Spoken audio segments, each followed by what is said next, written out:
Hey Non-Techies, this is Jess from Non-Techie HQ. In today's video, we will go over how to add ACH payments to Square Invoices. First, log into your Square dashboard. Next, we will go to Payments and Invoices, Invoices, and Settings. Once in Settings, we will go to Invoices, and here we will update our Square invoice template.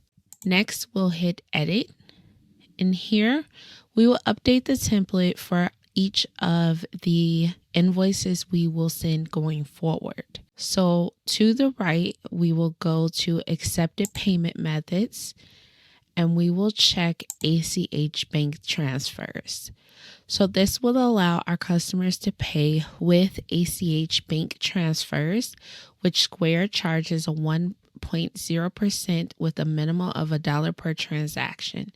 If you are on the Square Plus plan, then you do have a fee capped at $10. So that is how you are able to add the ACH bank transfer. So we will click Save Template, and that is it.